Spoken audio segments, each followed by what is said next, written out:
سورہ فاتحہ کی فضیلت اس سے عیاں ہے کہ کتابوں میں آیا ہے کہ قرآن مجید کا خلاصہ سورہ فاتحہ میں موجود ہے، سارے قرآن، اور اس کا خلاصہ بسم اللہ میں موجود ہے۔ حضرت علی نے فرمایا کہ اس کا خلاصہ اس نقطے میں ہے جو بسم اللہ کے بے کے نیچے ہے، اور وہ نقطہ میں ہے۔ تو اسی لیے حضور نے فرمایا کہ انا مدینۃ العلم و علی بابھا، کہ میں علم کا شہر ہوں اور علی اس کا دروازہ ہے۔ قرآن مجید کے متعلق مفسرین نے لکھا ہے کہ حضور علیہ الصلوۃ والسلام نے فرمایا کہ اس کا نزول جو ہے وہ بڑے درد اور دکھ بھرے انداز میں اس کا نزول ہوا ہے، تو اس کو درد اور گداز کے ساتھ پڑھنا چاہیے۔ اندر کی کیفیت موجود ہو، دل درد مند موجود ہو، اس دھڑکن میں اللہ کی یاد بھی ہو، گداز بھی ہو، عنابت اللہ بھی ہو، پھر قرآن مجید پڑھنے کا لطف آتا ہے۔ نمائشی طور پر پڑھنا، وقتی طور پر اپنے گلے بازی دکھانا، ریاکاری کرنا، یہی قرآن خوانی جو ہے یہ باعث عذاب بنتی ہے، کیونکہ اعمال میں اور عبادات میں نیت کا خلوص جو ہے وہ ضروری ہے۔ جب تک ہماری نیت خالص نہیں، اس وقت تک ہم کسی منزل تک نہیں پہنچ سکتے۔ اللہ تعالیٰ نے اسی خلوص اور درد مندی کو حضور علیہ الصلوۃ والسلام کی ذات میں جو یہ ارشاد اور الہام کے طور پر یہ ارشاد فرمایا کہ اسے درد کے ساتھ پڑھو، تو درد جو ہے وہ دل کی دنیا سے اس کا تعلق ہے، اور درد اس وقت پیدا ہوتا ہے جب اللہ کی محبت پیدا ہو، اور اللہ کی محبت اس وقت پیدا ہوتی ہے جب اس کے رسول جناب محمد رسول اللہ صلی اللہ تعالی علیہ وسلم کی محبت اور آپ کی نسبت دل میں موجود ہو۔ اس کے علاوہ اللہ کی محبت پیدا نہیں ہو سکتی، اتباع کامل موجود ہو۔ تو اللہ نے فرمایا الحمدللہ، یہ الف لام استغراق کا ہے۔ اس کا معنی یہ ہوتا ہے کہ ہر قسم کی حمد اللہ کی ہے۔ الف لام جنس کا ہوتا ہے، الف لام ذہنی ہوتا ہے، خارجی ہوتا ہے، تو یہ الف لام جو ہے یہ استغراق کا ہے، کہ اس کا معنی ہے کہ دنیا کی ہر تعریف جس وقت جہاں کسی اچھی چیز کے لیے تعریف کی جائے، اچھے انداز میں کی جائے، کسی بھی چیز کی ذوی العقول میں سے ہو یا غیر ذوی العقول میں سے، انسانوں جو سانس لیتی ہیں چیزیں ان کی تعریف، یا جو سانس نہیں لیتی جامد و ساکت ہیں ان کی تعریف کی جائے، کسی وقت کسی زبان میں، کسی لمحہ، کسی وقت کسی لفظ میں، تو وہ اصل میں تعریف اللہ کی ہے۔ الحمد کا یہ معنی ہے۔ تو صرف یہ نہیں ہے کہ آپ یا میں یا کوئی شخص اللہ کا نام لے کر خاص اللہ کی تعریف کرے تو یہ اس کی تعریف ہوگی، نہیں، کوئی چیز بھی آپ دیکھیں، کسی چیز کی بھی آپ تعریف کریں تو وہ حقیقت میں اللہ کی تعریف ہے۔ کیوں؟ اس کی وجہ یہ ہے کہ اس نے ہر چیز کو بنایا ہے۔ دیکھیں نا، انسان کے لیے فرمایا الذی خلقک فسواک فعدلک فی ای صورت ما شاء رکبک، کہ وہ ذات ہے کہ جس نے اے انسان تجھے ماں کے پیٹ میں تیرے اعضاء درست کیے، ان کو برابر کیا، خوبصورت بنایا، پھر جو میں نے اس نے صورت تجھے دینا چاہی وہ صورت تجھے عطا فرمائی۔ تو احسن الخالقین اس کی ذات ہے۔ تو اصل میں کائنات کا ہر چیز کا خالق وہی ہے۔ تو جس چیز کو بالغ نظر سمجھدار انسان دیکھتا ہے تو وہ مصنوع کو دیکھ کر صانع کی طرف، بنانے والے کی طرف اس کی نظر جاتی ہے۔ آپ کوئی گاڑی دیکھیں گے، کوئی جہاز دیکھیں گے، کوئی سامان دکان پہ رکھا ہوا دیکھیں گے تو فوراً آپ کے ذہن میں یہ خیال آئے گا کہ بھائی بڑا ذہن ہے، بنانے والے نے کیا کمال کی ہے۔ آپ دکانوں پہ جاتے ہیں، سودا سلف لیتے ہیں، نئی نئی چیزیں ایجادات دنیا کی دیکھتے ہیں، تو اگر آپ یہ تو نہیں آپ دکاندار کے پاس کھڑے ہو کر اس کی تعریف شروع کر دیں، تو یہ مناسب تو نہیں ہوتا نا کہ وہ دکاندار کہے گا یہ عجیب گاہک ہے کہ یہاں چیز کو میں نے تو نہیں بنائی ہے، میں بھی تو کہیں سے لایا ہوں، تو یہ الٹا میرے سامنے اس کی تعریف شروع کر دی، تو یہ تو نہیں ہوتا۔ لیکن آپ جو گاہک ہے اس کے دل میں تعریف کا ایک جذبہ ابھرتا ہے، وہ دیکھ کر، مصنوع کو دیکھ کر، بنی ہوئی چیز کو دیکھ کر اس کے دل میں ہوتا ہے بھائی واہ سبحان اللہ، کیا ذہن تھا، کیا انسان تھا جس نے یہ چیز بنائی۔ تو اگر یہ جذبہ اس کے ذہن میں نہیں ابھرتا تو وہ نالائق گاہک ہے، بڑا بے وقوف گاہک ہے، جس کو اتنی سمجھ بھی نہیں ہے کہ چیزوں کی جانچ پرکھ بھی نہیں ہے کہ اچھی کون سی چیز ہے اور بری کون سی چیز ہے، تو وہ دکان پر گیا کیوں؟ ایک چھوٹی سی چیز اپنی جو مطلوب ہے اس کی ماچس کی ڈبیا لینے گیا تو اس کا پھر ذہن ماچس کی ڈبیا تک ہی ہے۔ اگر اونچی چیز دیکھے گا، اس کو دکان بنی ہوئی ہے، رکھی ہوئی ہے، ہر چیز رکھی ہوئی ہے، تو اگر جتنا ذہین ہوگا، صاحب علم ہوگا، وہ چیزوں کو دیکھ کر بنانے والے کی طرف اس کی توجہ جائے گی۔ میڈ ان یہ کہاں کس ملک کی بنی ہے، کس کمپنی کی بنی ہے، پھر تعریف کرے گا۔ تو یہ کائنات جو ہے، زمین کو دیکھیں، آپ آسمان کو دیکھیں، جو کچھ آپ دیکھتے ہیں یا نہیں دیکھتے، حواس خمسہ سے محسوس کرتے ہیں، چھو کر یا دیکھ کر، یا عقل میں آپ کے کوئی چیز آتی ہے، آپ حیرت زدہ ہوتے ہیں اللہ کی قدرت۔ اللہ نے فرمایا کہ تم دیکھو، چیزوں کو دیکھو، کائنات کو دیکھو، ایک جو پتا ہے، ایک چھوٹی سی پتی ہے، تم میری قدرت اور صنائی دیکھو کہ میں نے اس کو جوڑا ہے، اگر تم نے اس کو توڑا ہے تو پھر تم اس کو جوڑ نہیں سکتے۔ یہ تمہاری عاجزی ہے، تمہارا عجز ہے، تمہارے اتنے بڑے علم کے باوجود تم ایک مچھر کی ٹانگ دوبارہ لگانے پر ہزاروں روپے، ہزاروں پاؤنڈ صرف کر دو گے، لیکن مچھر اس طرح توانا نہیں ہوگا جس طرح میں نے اسے بنا کر دیا۔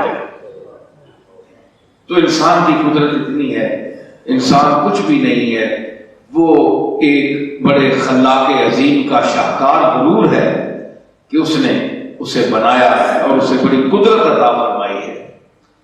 فرمایا الرحمن الرحیم، جو رحمان بھی ہے اور بہت رحم کرنے والا ہے، ہمارے گناہوں کے باوجود ستاری فرماتا ہے اور نوازش پہ ہم سے کام لیتا ہے، مسلسل نوازشات فرماتا ہے، نافرمانیوں کے باوجود دروازہ رزق اپنی مخلوق پر بند نہیں کرتا۔ سعدی علیہ رحمت نے گلستہ میں قطع کہا تھا، کیا خوب مجھے یاد آ گیا کہ اے کریمے کے از خزانہ غیب گبر و ترسا وظیفہ خرداری، اے وہ کریم جو اپنے غیب کے خزانے سے دوسرے مذاہب کو جو اسلام کے مذہب پر نہیں ہیں، یہودی ہیں، آتش پرست ہیں، مجوسی ہیں، سب کو تو رزق دے رہا ہے، وظیفہ باندھا ہوا ہے۔ دوستاں را کجا کنی محروم، تو کے بعد دشمنہ نظرداری، تو وہ ذات جو دشمنوں کے ساتھ اتنی نوازش فرمانے والا ہے، تو اپنے ماننے والوں کو، اپنے صحیح بندوں کو کب محروم کرتا ہے اپنی نوازشات سے؟ جس کا دشمن کے ساتھ یہ سلوک ہو، جو اس کا منکر ہے، انکار کرتا ہے، اس کے دین کا انکار کر رہی ہے مخلوق، اور دوسری اقوام کو، لیکن ان پر وہ کرم کی بارش کر رہا ہے، چاہے آزمائش کے لیے کر رہا ہے کہ قیامت کے دن ان کو وہ حساب کتاب دینا پڑے گا اور دیکھنا پڑے گا کہ دنیا میں جو رسول پیغام دیتے رہے انہوں نے اس پیغام کو کیوں جھٹلایا، چاہے اس لیے ہی دے رہا ہو لیکن اس نے دروازہ فضل بند نہیں کیا۔ تو وہ بڑا رحمان الرحیم ہے، الرحمن الرحیم، مالک یوم الدین، قیامت کے دن کا مالک ہے۔ مالک تو وہ دنیا کے بھی ہر دن کا ہے، ہر لمحے کا ہے، ہر چیز کا ہے، ہر وقت ہے، لیکن بطور خاص اختصاصاً فرمایا کہ مالک یوم الدین کے دین کے یعنی بروز حشر جب مخلوق اکٹھی کی جائے گی اور ان کا حساب کتاب دیکھا جائے گا، یہ سب کچھ اس وقت جو ہے خاص ملکیت اور تحکم اعلیٰ جو ہے، حاکمیت جو ہے، وہ اس حاکمیت کا اس دن ظہور ہوگا، وہ دن اس کے جلال کے ظہور کا دن ہوگا۔ مالک یوم الدین، ایاک نعبد، ہم تیری ہی عبادت کرتے ہیں۔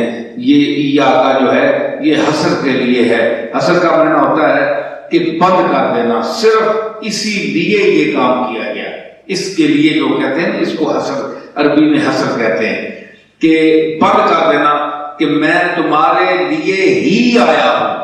تو ہی جو ہے یہ اس کو میں نے بند کر دیا کہ اور کسی کے لیے نہیں آیا، بس تمہارے لیے ہی آیا ہوں۔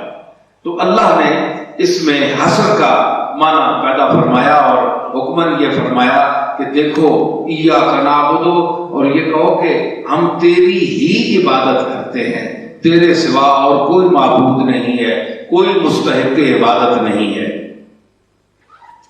تو عبادت صرف سجدے کا نام نہیں ہے، عبادت ان ظاہری چند جو شریعت کی طرف سے ہمیں چیزیں دی گئی ہیں، مثلا طواف ہے، دعا ہے، نماز ہے، حج کے مناسک ہیں، یہ بھی عبادت ہے، لیکن صرف انہی میں عبادت بند نہیں ہے۔ عبادت کا مفہوم بڑا وسیع ہے۔ تو اس میں کیا ہے؟ عقائد کا صحیح ہونا، وہ عقیدہ، وہ بات جو مخصوص اللہ کے ساتھ ہو، جو اللہ کے ساتھ مخصوص ہو، اس کو کسی غیر کے ساتھ منسوب کرنا یہ بھی شرک ہے، اور وہ اس کی جو ذات کے شایان شان ہے وہ چیز اسی کے ساتھ مخصوص سمجھنا، یہ بھی اس کی عبادت ہے۔ ٹھیک ہے؟ تو ہمیں اس کی تفصیلات قرآن مجید میں بھی ہیں، حضور علیہ الصلوۃ والسلام نے بھی تشریف فرمائی۔ مثلا نفع و ضرر کا مالک ہے، نفع دینے والا اللہ ہے، تو نفع اگر اللہ نہیں دینا چاہتا تو کوئی نفع نہیں دے سکتا۔ دنیا میں کوئی انسان دعا کر سکتا ہے، پیر ہو، فقیر ہو، کوئی بھی ہو، وہ دعا کر سکتا ہے اللہ کی بارگاہ میں۔ ہمارے پاس لوگ آتے ہیں، ہمارا بھی ایک خانقاہ سے تعلق ہے، تو ہمارے پاس بھی لوگ آتے ہیں، تو ہم حاجت روا نہیں ہو سکتے، ہم حاجتیں اللہ کی بارگاہ میں پیش کرنے والے ہیں کہ اے اللہ اس آدمی کی حاجت کو پورا فرما، یہ بڑا درد مند ہے، بڑا عاجز ہے، ہم بھی تیری بارگاہ میں عبدی ایک عاجز بندے ہو کر عرض کرنے والے ہیں۔ تو یہ ہوتا ہے فلسفہ دعا کا۔ تو اللہ تعالیٰ نے فرمایا وَإِن يَمْسَسْكَ اللَّهُ بِضُرٍّ فَلَا كَاشِفَ لَهُ إِلَّا هُوَ، کہ اگر اے انسان، اگر اللہ تجھے کسی تکلیف میں پکڑ لے تو اس کے سوا کوئی چھڑانے والا نہیں ہے، چھوڑے گا تو وہ خود ہی چھوڑے گا۔ وَإِن يَمْسَسْكَ بِخَيْرٍ فَلَا رَادَّ لِفَضْلِهِ، اگر وہ تجھ پر مہربانی فرمانا چاہے، تجھ پر فضل کرنا چاہے، تو اس کے فضل کو تجھ سے روک کوئی نہیں سکتا، ہٹانے والا کوئی نہیں ہے، وہ تجھے پہنچا کر رہے گا، وہ چیز تجھے پہنچ کر رہے گی۔ حضور نے ایک مرتبہ صحابہ کرام کو جمع کر کے فرمایا، تو حضور منبر پر تشریف لے آئے، خلاف عادت تو صحابہ میں کھلبلی مچ گئی کہ سرکار ممبر پر تشریف لے آئے ہیں اور بلا رہے ہیں سب کو. لوگ جمع ہو گئے. صحابہ بڑے حیرت زدہ ہو گئے کہ آج بغیر کسی وجہ کے خاص کے حضور نے کیوں ہمیں طلب فرمایا. آپ ممبر پر تشریف فرما ہوئے. فرمایا کہ میں ایک خاص بات تمہیں بتانے کے لیے ممبر پر بیٹھا ہوں, اس کو اپنا عقیدہ بنا دو, اور یہ عقیدہ جو ہے یہ اسلام اور دین کی جڑ ہے, بنیاد ہے. صحابہ حیرت زدہ ہو گئے کہ آپ کیا فرما رہے ہیں کہ بطور خاص کوئی جمعہ نہیں ہے, کوئی کسی خاص. ویسے فرمایا سب کو بلاؤ, میں بات کرنا چاہتا ہوں. تو فرمایا یہ حضور کا ارشاد دیکھیے اور اس پر آپ محکم رہیے. مسلمان کو اپنے آقا و مولا کے ارشاد پر پکا ہونا چاہیے. آپ نے فرمایا کہ یاد رکھو کہ اللہ تعالیٰ اگر ایک شخص کو عزت دینا چاہتا ہے, رزق دینا چاہتا ہے, کوئی بھلائی اس تک پہنچانا چاہتا ہے, ساری دنیا کی قوتیں طاقتیں انسان اکٹھے ہو جائیں اور یہ کوشش کریں کہ وہ بھلائی اس تک نہ پہنچے, وہ عزت اسے نہ ملے, وہ سب ناکام ہو جائیں گے, وہ چیز اس کو مل کر رہے گی.